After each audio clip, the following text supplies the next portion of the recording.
Finally आम पखाल भातर उसको थोड़ा सब तैयार हो गला। है पानी मिलेगा। बर्तमान पखाल दिवस आम स्टार्ट करूँ लेंबू लेंबू ये हूँ आमर ठंडा पानी काकुड़ी व्हाइट पनीर आलू मटर सुखा पोटल कुरमा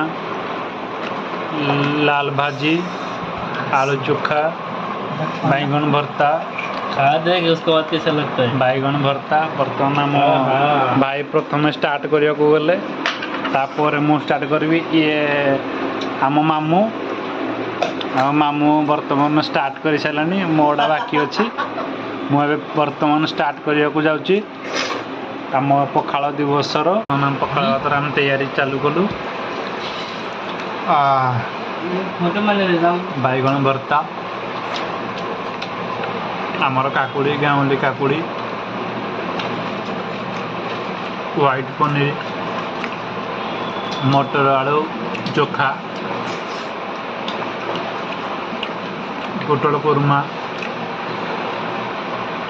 आम गाँव पूरा फेवरेट साग लाली साग आमर आलू चोखा जहाँकि आम गाँव पूरा नंबर 1 डिश।